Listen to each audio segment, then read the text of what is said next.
Hello friends, నేను మీ Padmavathi. Welcome back to our channel. ఇప్పుడు మేము ఒక ప్లేస్కి వెళ్తున్నామండి. అక్కడికి వెళ్ళబోయే ముందు ఇక్కడ మేము చూసిన దృశ్యాలని మీతో షేర్ చేసుకుంటున్నాం అనమాట. ఇక్కడ మేము చూసిన మ్యాక్సిమం అన్ని ఇల్లులు సిమెంటు ఇటుకరాలు లేకుండా ఓన్లీ నాపరాలతోనే ఈ విధంగా అమర్చేసేసారండి. ఎక్కడో ఒక చోట మాత్రమే గ్రానైట్ రాళ్లతో కట్టి అమర్చేశారు. ఇది చూస్తుంటే మా చిన్ననాటి ఇల్లే జ్ఞాపకం వచ్చింది, అందుకే మీతో షేర్ చేసుకుంటున్నాను. శివుడాజ్ఞ లేనిది చీమైనా కుట్టదంటారు, మన పెద్దవాళ్ళు కూడా చెప్తూ ఉంటారు. కానీ నేను అంత నమ్మేదాన్ని కాదు. కానీ ఎప్పుడైతే ఈ గుడికి వెళ్ళి దర్శనం చేసుకున్నానో ఆ తర్వాత నాకు అర్థమైందనమాట, నిజంగానే అది కరెక్ట్ అని. మేము చాలా సంవత్సరాల నుంచి ఈ ప్లేస్కి వెళ్దాం అనుకున్నామండి, కానీ కుదరలేదనమాట. వెళ్ళే ముందు రోజు నైట్ జస్ట్ అనుకున్నాము. మాకైతే రూట్ కూడా తెలియదు, మా ఇంటి దగ్గర నుంచి బస్సులు ఉంటాయి కూడా తెలియదు అనమాట. సరే అని తెల్లవారుజామున 4 కల్లా లెగిసి రెడీ అయిపోయి మేము ఎప్పుడు వెళ్ళే బస్ స్టాప్ దగ్గర వెయిట్ చేసాము. నుంచుని అక్కడ సిటీ బస్సులు వస్తాయండి, వాళ్ళని అడిగామన్నమాట. అడిగితే బస్సు ఉండిద్దని చెప్పారు. మేము ఇంటి దగ్గర నుంచి 5:30 కల్లా బయలుదేరితే అక్కడికి వెళ్ళేటప్పటికి 5:40 అయిందనమాట. సుమారుగా 5-10 మినిట్స్ టైం పడుతుంది. ఒక 20 మినిట్స్ వెయిట్ చేసాము. బస్సు వచ్చింది రాదని భయం వేసింది. తీరా 6 కల్లా బస్సు వచ్చిందనమాట. బస్సు ఎక్కి తాండూరుకి టికెట్ తీసుకున్నామండి. ఈ తాండూరు అనేది వికారాబాద్ దాటిన తర్వాత ఉంటుంది. మేము లంగర్ హౌస్లో ఉంటాము. మా ఇంటి దగ్గర నుంచి ఇది నియర్లీ 3 అవర్స్ టైం పడుతుంది అనమాట. మేము మార్నింగ్ 6 కల్లా బయలుదేరితే 8:40 అలా రీచ్ అయ్యాము. ఎర్లీ మార్నింగ్ కాబట్టి కొంచెం ఎర్లీగా వచ్చేసాము. తాండూరు సెంటర్లో దిగితే అక్కడ ఆటోస్ ఉంటాయండి. దీని తర్వాత మనకి బస్ స్టాండ్ వచ్చింది అనమాట. దానికన్నా ముందు వెళ్లకుండా సెంటర్లో దిగితే ఆటోస్ ఉంటాయి. ఆటో ఎక్కి భూకైలాస్ టెంపుల్ అంటే తీసుకెళ్లిపోతారు. కానీ కొంచెం ఆటో కాస్ట్ అనేది ఎక్కువ అనిపించింది. తాండూరు సెంటర్ నుంచి భూకైలాస్ టెంపుల్ సుమారుగా 3 to 4 కిలోమీటర్స్ ఉంటుందండి. అంటే మనం 5 నుంచి 8 నిమిషాలు రీచ్ అవ్వచ్చు అనమాట. అంతకన్నా ఎక్కువ టైం పట్టదు. ఈ విధంగా శివుడాజ్ఞతో టెంపుల్కి రీచ్ అయ్యాము. మేము వచ్చేటప్పటికి భక్తుల రద్దీ ఎక్కువ ఉండేది అనుకున్నాం, కానీ ఎక్కువ మంది ఎవరు లేరనమాట. మేము సండే రోజు వచ్చాము. ఎలాగో మహాశివరాత్రి వస్తుందని కొంచెం ముందుగా వచ్చామండి. జనం ఎక్కువ ఉంటారు అనుకున్నాం, కానీ మేము వెళ్ళే టైంకి ఎవరు లేరనమాట. ఇది ఎంట్రన్స్. ఈ విధంగా లోపలికి వెళ్తున్నాము. ఫస్ట్ అయితే ఒక 2 మినిట్స్ మాకు అర్థం కాలేదనమాట. సరే లోపలికి వెళ్ళి కూర్చుంటే నేను ఇక అన్నీ చెక్ చేస్తున్నాను. ఇక్కడ చెట్లు కూడా చాలా చాలా బాగున్నాయి. లోపల మనకి ఇక్కడ పెద్ద వృక్షం కనిపిస్తుందండి. దాన్ని అశోక వృక్షం అని అనుకుంటున్నాను నేను. ఇదేనండి అది. దీని పేరు మీకు తెలిస్తే చెప్పండి. ఈ విధంగా అన్ని చూసేసిన తర్వాత లోపల ఇంకా చిన్న చిన్న ఆలయాలు అనే స్టాచ్యూలు కూడా ఉన్నాయి అనమాట. చాలా ఆకర్షణీయంగా ఉన్నాయి. మేము ఎక్కడైతే వెయిట్ చేస్తున్నామో అది మొత్తం లైన్ అనమాట. లోపల నుంచి లైన్లో వెళ్తే మనకి అన్ని రకాల స్టాచ్యూలు కనిపిస్తూ ఉంటాయి. అలా 2 to 3 రౌండ్స్ తిరిగితే నీటిగుండా ద్వాదశ జ్యోతిర్లింగాన్ని దర్శించుకోవచ్చు అనమాట. ఇక్కడ టైమింగ్స్ విషయానికి వస్తే ఉదయం 6 గంటల నుంచి మధ్యాహ్నం 1 గంట వరకు, ఆ తర్వాత 2 గంటల నుంచి రాత్రి 8 గంటల వరకు ఓపెన్ చేసి ఉంచుతారు. అదే పండగ సమయంలో అయితే కొంచెం టైం ఎక్కువ పట్టిద్ది. ఇక్కడ ఈ విధంగా ట్యాప్లు ఉన్నాయండి. కాలు కడుక్కొని మనం లోపలికి వెళ్ళాలి. ఈ విధంగా చూసుకుంటూ వెళ్తే ఒకటి ఇక్కడ నాకు బాగా ఆనందంగాను ఆశ్చర్యంగాను అనిపించింది.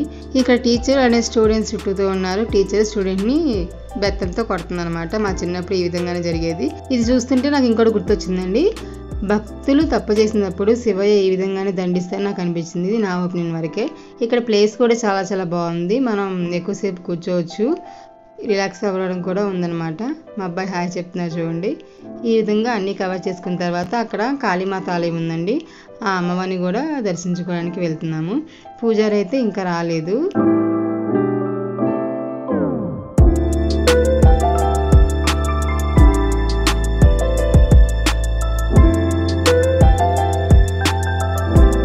కాళీమాతకి పింక్ కలర్లో ఉన్న మందార పూలు అంటే ఎక్కువ ఇష్టం అంట. వాటిని కాళీ మందిరంలో మందార పూలని దండలా చేసి వేస్తారంట. ఈ విధంగా కాళీమాత దర్శనం అయిపోయింది. మేము వెళ్ళే టయానికి పూజారి అయితే అక్కడ లేరండి, కాబట్టి జస్ట్ దండం పెట్టేసుకొని వచ్చేసాం అనమాట.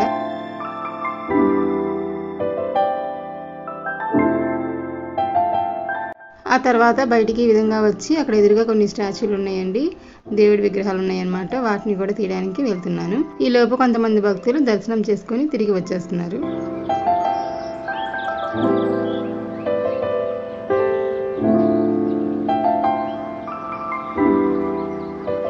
ఇక్కడ శివుడు, పార్వతి, గణేశుడు అలానే కుమారస్వామి మొత్తం కలిసిన విగ్రహాలు ఉన్నాయన్నమాట. ఇక్కడ ఎదురుగా విష్ణుమూర్తి, లక్ష్మీదేవి కలిసిన విగ్రహాలు ఉన్నాయన్నమాట. పక్కన నారదుడు ఉన్నాడు. ఇటు పక్కన బ్రహ్మదేవుడు అలానే సరస్వతీదేవి కలిసి ఉన్నారనమాట. ఫస్ట్ టైం నేను ఈ విధంగా చూడటము ఈ విగ్రహాన్ని. ఇక్కడ రైతు నాగలితో పొలాన్ని దున్నుతున్నట్టుగా ఈ విధంగా స్టాచ్యూ ఉందండి. ఇటు కుమారస్వామి, అటు పక్కనేమో దత్తాత్రేయుడు ఉన్నాడు.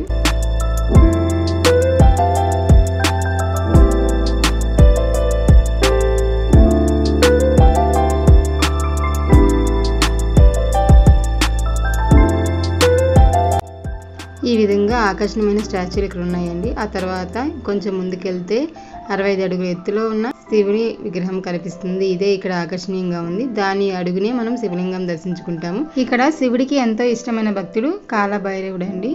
ఈయన్ని తన కొడుకుగానే భావిస్తాడు శివుడు. ఎందుకంటే కాశీలో ఈ కాలభైరవుడే కాపలాగా ఉంటారనమాట. ఈయన దర్శించుకున్నాకే శివుని దర్శించుకుంటారని చెప్తారు. ఇప్పుడు మనం చూస్తున్న విగ్రహాలు క్యూ లైన్లో కనిపిస్తూ ఉంటాయండి. వాటి గురించి అప్పుడు క్లియర్గా మనం డిస్కస్ చేసుకుందాము. ఇక్కడ దర్శనము 2 రకాలుగా ఉంటుందండి. నీటి గుండా వెళ్ళి దర్శనం చేసుకోవచ్చు, లేదు అనుకున్న వాళ్ళు బయట చుట్టూ తిరిగి వెళ్ళొచ్చు అనమాట. నీటి గుండా వెళ్ళే వాళ్ళకైతే టికెట్ 100 రూపీస్ ఉండిద్ది. దాంతోపాటు భోజనం ఉంటుందన్నమాట. టికెట్ లేకపోయినా సరే ఇక్కడ భోజనం అనేది అవైలబుల్గా ఉండిద్ది. మార్నింగ్ 10:30 నుంచి ఈవినింగ్ 5 వరకు అవైలబుల్గా ఉండిద్ది అనమాట. ఇక్కడ చూసారు కదండి, బయట ఇంకొక పెద్ద విగ్రహం ఉంది. ఈయనే వీరభద్ర స్వామి అంటారు. ఈయన శివునికి ఇంకొక రూపంగా చెప్తారనమాట. లోపల నీళ్లు చాలా ఎత్తులో ఉంటాయండి. మనం పూర్తిగా తడిసిపోతాం అనమాట. లగేజ్ కూడా తడిసిపోయింది కాబట్టి లగేజ్ని లాకర్ రూమ్లో పెట్టుకోవడానికని వెళ్తున్నాము. ఇది బయట ఉండిద్ది, ఆపోజిట్లో ఉండిద్ది.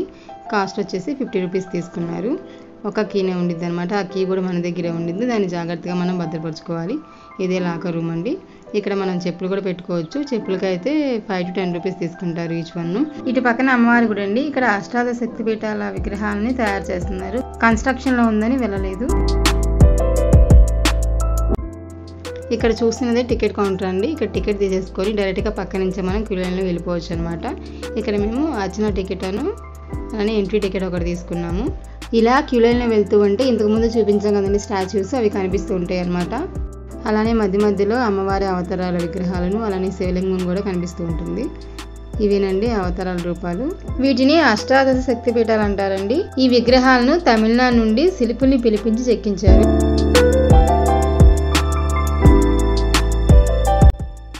ఇంకా నడుచుకుంటూ వెళ్తే మీకు ఇంతకుముందు చెప్పాను కదండి ఇలా విగ్రహాలు కనిపిస్తున్నాయని. ఇక్కడ యముడు వచ్చి మార్కండేయుడి ప్రాణాలు తీయడానికి చూస్తుంటే శివుడు వచ్చి కాపాడుతాడు. ఇక్కడ ఇంకో చోటేమో శివుడు ఆత్మలింగాన్ని రాముడికి ఇస్తాడు. ఇక్కడేమో రాముడు ఆత్మలింగాన్ని వినాయకుడికి ఇస్తాడు అనమాట. ఇక్కడేమో సముద్రంలో రాముడు లింగాన్ని లేపడానికి ట్రై చేస్తారు కదండి, ఆ చిత్రం ఇది. ఇప్పుడు చూసిన చిత్రం ఏమో భక్త కన్నప్ప తన కంటిని తీస్తున్నానండి, ఆ చిత్రం ఇది.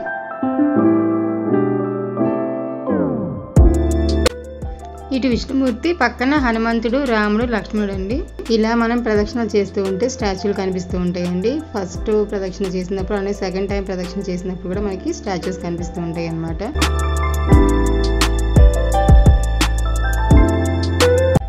ఇది ఆత్మలింగం అండి. పైన చిన్న చిన్న లింగాలు ఉన్నాయి, కింద పెద్ద లింగం ఉంది. 5 వరుసల్లో చిన్న చిన్న లింగాలు పైన పెట్టారండి. సెకండ్ రౌండ్ గుడి చుట్టూ తిరిగేటప్పుడు మళ్ళీ ఇది మనకి దగ్గరగా ఈ విధంగా కనిపిస్తూ ఉంటాయి.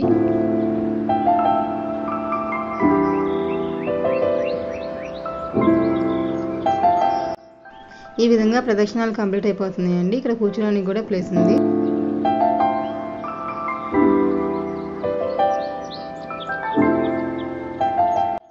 ఈయనకి టికెట్ ఇస్తే టికెట్ తీసేసుకొని మనం నిల్వ చేస్తారనమాట. ఈ విధంగా ప్రదక్షిణ కంప్లీట్ చేసేసుకొని లోపలికి వెళ్తున్నాము. ఇక్కడే మనం ద్వాదశ జ్యోతిర్లింగాల్ని దర్శించుకుంటాము. అక్కడ ఎదురుగా కనిపిస్తున్నాయి కదండి, నీటిలో గుండా మనం వెళ్ళి దర్శించుకుంటాం అనమాట. నీటి గుండా వెళ్ళలేని వాళ్ళు బయట నుంచి కూడా వెళ్ళి దర్శించుకోవచ్చు. ఇక నీటిని ఎప్పుడు మారుస్తూ ఉంటారండి. క్లియర్ వాటర్ ఉంటుందన్నమాట. నీళ్ళు అనేవి ఎప్పుడు కంప్లీట్గా నీట్గా ఉంటాయి. పైపుల ద్వారా ఈ విధంగా వస్తూ ఉంటే అలానే బయట నుంచి వెళ్తూ ఉంటాయి అన్నమాట. ఇది ఆర్టిఫిషియల్గా వీళ్ళు క్రియేట్ చేసింది. మనం మునిగితే మాత్రం నాకైతే చెస్ట్ పైభాగం వరకు వచ్చేసింది అనమాట. మా హస్బెండ్కి దాదాపు చెస్ట్ వరకు వచ్చేసింది. పిల్లలు ఉన్న వాళ్ళు జాగ్రత్తగా కేర్ఫుల్గా పట్టుకొని నీటిలో దిగాలి. ఇది భూకైలాస్ ద్వాదశ జ్యోతిర్లింగాలు కదండి. ఇక్కడ నుంచే మనకి ఒక్కొక్క జ్యోతిర్లింగం కనిపిస్తూ ఉంటుంది అనమాట. ఇక నీళ్ళలో 11 ఉంటాయి, లోపల ఒకటి ఉంటుంది. మొత్తం 12 జ్యోతిర్లింగాలు. మనం తొక్కకుండా ఉన్న నీటిని మాత్రమే ఈ విధంగా పోసి అభిషేకం చేయాలి. ఇలా మొత్తం ఇక్కడ 11 ఉంటాయండి. ద్వాదశ జ్యోతిర్లింగాల పేర్లు ఏంటంటే శ్రీ సోమనాథుడు, శ్రీ మల్లికార్జునుడు, శ్రీ మహాకాళేశ్వరుడు, శ్రీ ఓంకారేశ్వరుడు, శ్రీ వైద్యనాథుడు, శ్రీ భీమశంకరుడు, శ్రీరామేశ్వరుడు, శ్రీ నాగేశ్వరుడు, శ్రీ విశ్వనాథుడు, శ్రీ త్రయంబకేశ్వరుడు, శ్రీ కేదార్నాథుడు, శ్రీ కృష్ణేశ్వరుడు. ఇలా ఇక్కడ ఈ విధంగా మనం ద్వాదశ జ్యోతిర్లింగాలను దర్శనం చేసుకోవచ్చు. ఫస్ట్ మా అబ్బాయికి చాలా భయం వేసిందండి, దిగనని చెప్పాడు. అందుకని నేను చాలాసేపు ఆగాను అనమాట. తర్వాత మా హస్బెండ్ వచ్చి తనని తీసుకుని వెళ్ళాడు. నేను కూడా మా అబ్బాయిని క్యారీ చేయలేకపోయాను అనమాట. ఈ విధంగా ప్రతి జ్యోతిర్లింగాన్ని మనం నీటితో అభిషేకం చేసుకుంటూ వెళ్ళాలి. ఇక్కడ స్టార్టింగ్ బాగా లోతుగా ఉంటాయండి, వెళ్ళే కొద్దీ లోతు తగ్గుతూ ఉంటుందన్నమాట.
కింద వాటర్ చూడండి చాలా క్లియర్గా ఉన్నాయి కదా, కానీ కొంచెం జారుతూ ఉంటుందన్నమాట. మనం జాగ్రత్తగా నడవాలి.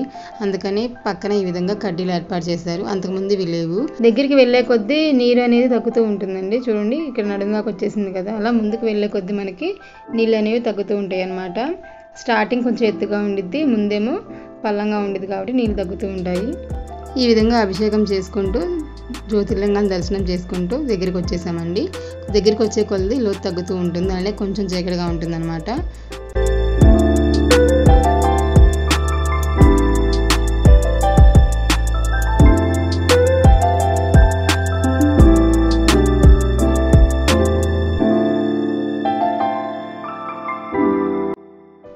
ఇలా మనం నడుచుకుంటూ వెళ్ళి లోపల శివుని దర్శించుకుంటాము.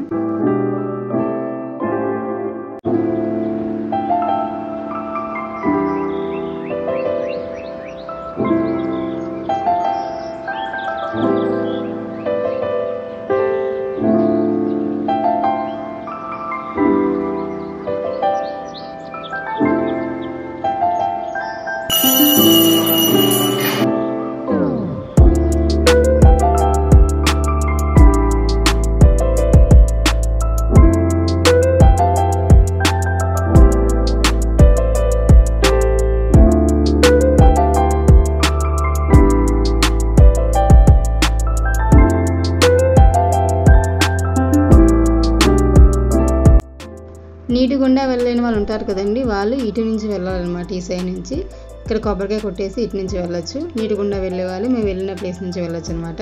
ఇక్కడ నటరాజ స్వామి రాక్షసుల్ని ఈ విధంగా సంహరిస్తున్నట్టు ఒక స్టాచ్యూ పెట్టారండి. కొబ్బరికాయ ఇక్కడే కొట్టేసి లోపలికి వెళ్ళాలండి, లోపల ఏదో కొట్టడానికి కుదరదు అనమాట.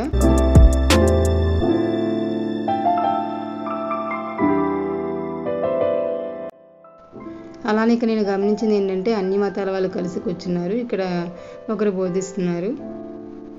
ఇలా ఈ విధంగా దర్శనం మొత్తం కంప్లీట్ అయిన తర్వాత డ్రెస్ చేంజ్ చేసుకోవడానికి రూమ్స్ ఉంటాయి అన్నమాట. అక్కడ డ్రెస్ చేంజ్ చేసుకొని ఇక మేము భోజనానికి వెళ్తున్నాము. 10:30 నుంచి సాయంత్రం 5:30 వరకు భోజనం పెడతారండి. ఎప్పుడు వెళ్ళినా అన్నదానానికి లోటు ఉండదు.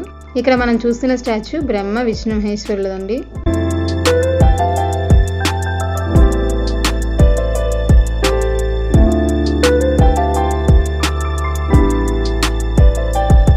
అన్నీ చూసేసుకొని ఇక డ్రెస్ చేంజ్ చేసేసుకొని ఇక దేవుని ప్రసాదం తింటాను కానీ ఈ విధంగా భోజనశాలకు వచ్చాము. సుమారుగా మేము 12 కలా వచ్చామండి. 10:30 నుంచే స్టార్ట్ చేస్తారు. ఎవరైనా బ్రేక్ఫాస్ట్ తిన్న వాళ్ళు డైరెక్ట్గా ఇక్కడ భోజనం చేసేయచ్చు. ఈ విధంగా భోజనం చేసేసి ఒక కాసేపు కూర్చొని 1కి అలా బయలుదేరాము. మీరు కూడా శివుని ఆశీస్సులు పొందాలని మనస్ఫూర్తిగా కోరుకుంటున్నాను. అందరికీ మహాశివరాత్రి శుభాకాంక్షలు. ఓం నమః శివాయ. చేయండి, సబ్స్క్రైబ్ చేసి పక్కనే ఉన్న బెల్ ఐకాన్ క్లిక్ చేసి ఆన్లైన్ ఆప్షన్ ఎంచుకోండి. అలానే ఈ వీడియోని మీ ఫ్రెండ్స్కి రిలేటివ్స్కి షేర్ చేసి మా ఛానల్ సబ్స్క్రైబ్ చేసుకుని చెప్పండి. ఈ వీడియోని ఎక్కడ స్కిప్ చేయకుండా చూసినందుకు ధన్యవాదాలు. Thanks for watching.